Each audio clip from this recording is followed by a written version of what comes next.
성도 여러분, 은혜 가운데 평안하셨습니까? 이번 3기 5과 교과를 함께하게 된 저는 페닌슐라 교회를 섬기고 있는 전상훈입니다. 하나님께서 한 주일 동안에 우리의 모든 여정에 함께해 주시기를 간절히 바라겠습니다. 기도하고 이 시간을 시작하겠습니다. 은혜가 많으신 아버지 하나님, 우리가 출애굽기의 말씀을 열어 주의 선한 뜻을 살피고자 합니다. 말씀을 살필 때에 우리의 심령 가운데 같이 하여 주시옵소서. 말씀의 교훈이 우리의 삶 가운데 들어오게 하시고 그 말씀으로 우리의 생애가 변화되게 하여 주시옵소서. 위대한 구속의 역사를 보여주시는 하나님의 놀라운 섭리를 우리가 깨닫게 하여 주시옵소서. 각자의 심령이 함께 하시고 각자의 삶 가운데 같이 계셔 주시옵소서. 주의 선하신 인도를 구합니다. 예수 그리스도 이름으로 기도합니다. 아멘. 지난주에 우리는 애굽에 내린 재앙들에 대하여 살펴보았습니다. 연이은 재앙으로 말미암아 애굽 온 나라는 황폐화되었습니다. 그들이 생명의 근원으로 여기던 나일강은 오염되었고 태양마저 사라져 흑암 가운데 빠지게 되었습니다. 풍성하던 들판은 사라졌고 그들을 둘러싼 환경이 파괴되었을 뿐만 아니라 그들의 육신마저 고통 가운데 신음하게 되었습니다.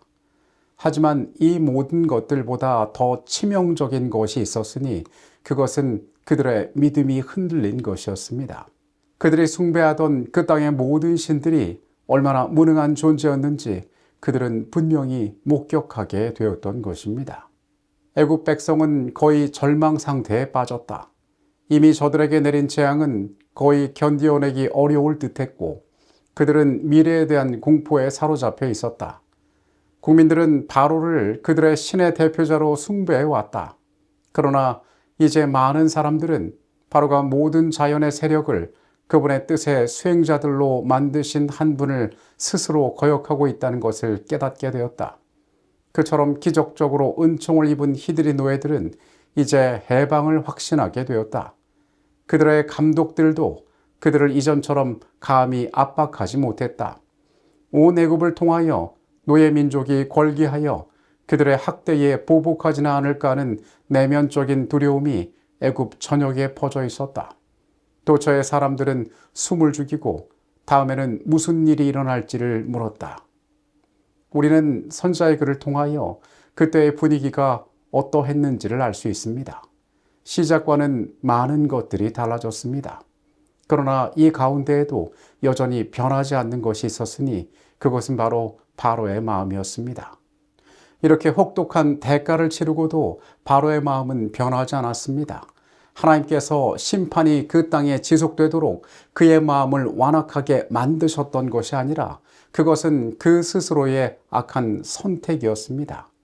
애굽의 재앙은 분명 여호와 하나님의 손길로 인한 것이었습니다. 그러나 이 모든 과정은 단지 그들을 괴롭게 하기 위한 목적은 아니었습니다.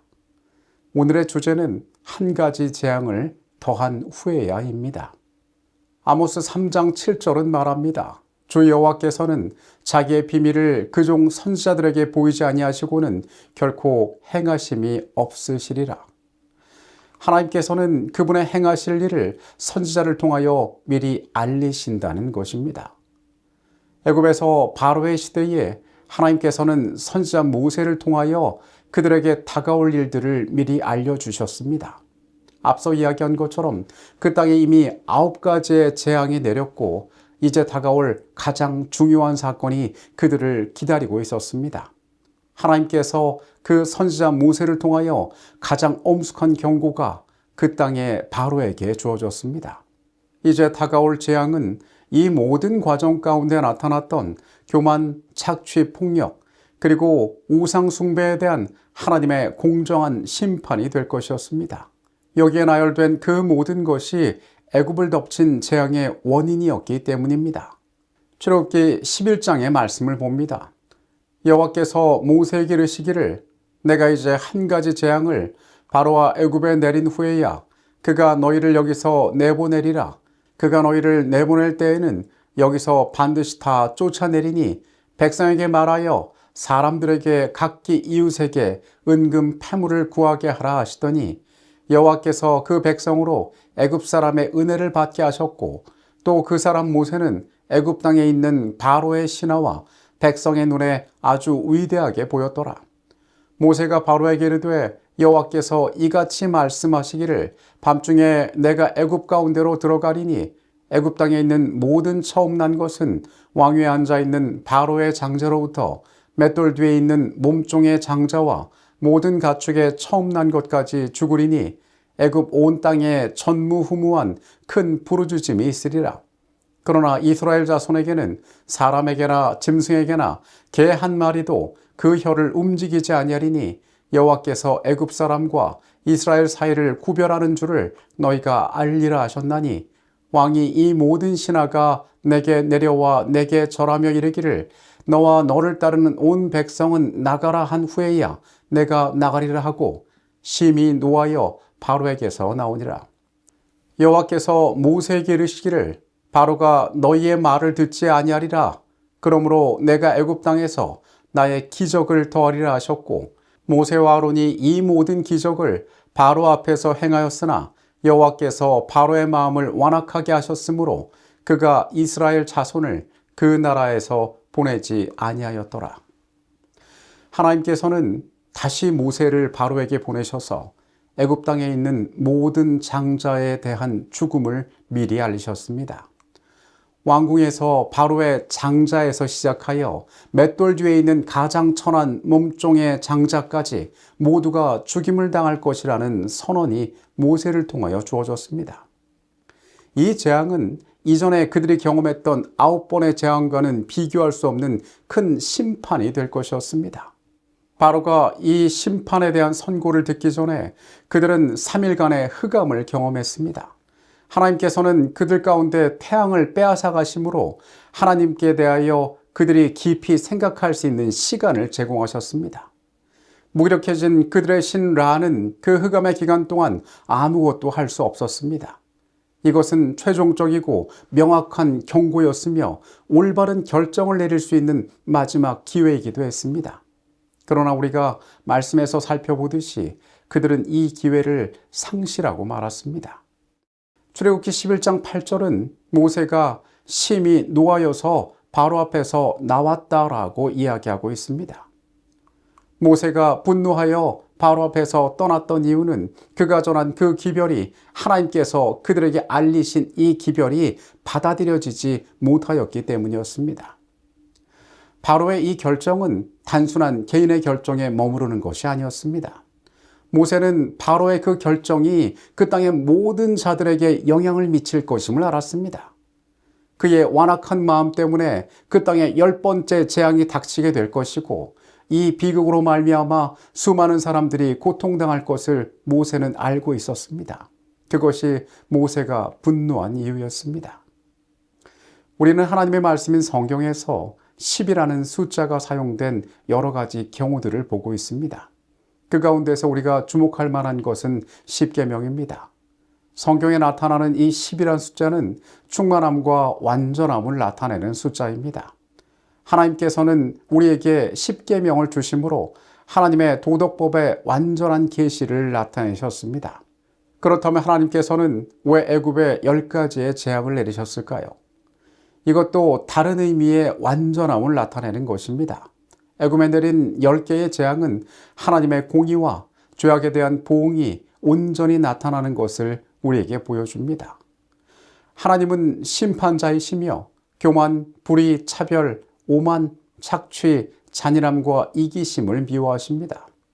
하나님의 공의의 속성은 악을 미워하시고 거기에 합당한 심판을 베푸시는 것입니다. 이 과정을 통하여 악을 가만두어 보시지 않고 그 가운데서 공의를 이루시는 것입니다. 하나님께서는 이 땅에서 고통받는 자, 학대받는 자, 부당한 대우를 받거나 박해받는 자의 편에 서 계십니다. 재앙이라는 말은 하나님의 속성과 잘 어울리지 않는 것처럼 보일 수 있습니다. 그러나 이것은 누군가에 대한 맹목적인 공격이나 감정적인 복수를 의미하는 말이 아닙니다. 하나님의 공의는 그분의 사랑의 표시이며 하나님의 공의를 통하여 그분의 사랑이 완성된다는 것입니다. 이런 의미에서 10개의 재앙은 그 땅에 드러난 하나님의 공의의 표현이었습니다. 그리고 이것을 통하여 그분은 자신의 사랑을 온전히 드러내신다는 사실을 우리는 알게 됩니다. 시편 84편 14절의 말씀입니다. 의와 공의가 주의 보좌의 기초라. 인자함과 진실함이 주 앞에 있나이다. 하나님은 항상 그분의 공의를 행하실 것이며 그것은 그분의 사랑의 다른 표현이라는 사실은 성경 가운데에도 여러 곳에 나타나 있습니다. 우리는 하나님을 닮아 그분의 사랑을 세상에 반사하는 자들이 되어야 한다라고 이야기합니다. 동시에 우리는 이 하나님의 공의로운 일들이 세상 가운데 나타날 수 있도록 최선을 다하는 자들이 되어야 합니다. 때로 사랑은 오해받고 있습니다. 우리가 사랑한다고 말하면서 그 사랑 안에서 모든 잘못된 것 그리고 바로잡아야 할 것들을 외면하는 경우들도 있기 때문에 그렇습니다. 사랑으로 그것을 덮는다라고 말하는 것은 때로 잘못될 때도 있습니다. 혹은 우리가 또한 하나님의 공의를 이루겠다고 우리 스스로에 가진 잘못된 기준으로 말미암아 사람들에게 냉정하게 대하는 것도 우리에게는 좋은 행동일 수 없습니다. 하나님의 나라의 기초가 의와 공의에 기초하고 있다는 것을 우리는 항상 기억해 두되 그분께서 사랑의 완성을 위하여 이 일을 하셨음을 우리는 깨달아야 할 것입니다.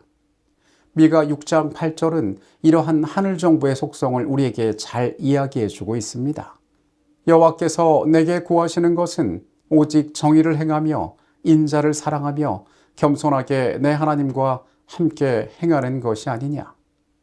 정의를 행하고 인자를 사랑하며 겸손히 하나님과 함께 행하는 것이 우리의 길이라고 이야기하고 있습니다. 여전히 완전하지 않은 우리의 모습이 이런 공의를 따라가고 그러한 공의를 배워야 한다고 말씀은 이야기하는 것입니다. 애굽 땅에 내린 10가지의 재앙은 분명 두려운 사건이었습니다. 그들은 많은 것들을 잃었고 그들의 육신은 고통을 당했고 그들은 불안한 미래에 떨었습니다.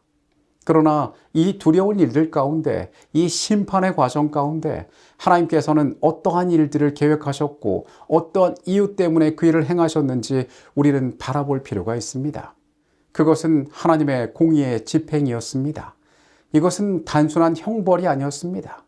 그러나 하나님께서 그들 가운데 이렇게 말씀하고 알리셨음에도 불구하고 완악하게 거절하는 그들의 마음이 어떠한 결과를 만들었는지도 우리는 주목할 필요가 있습니다.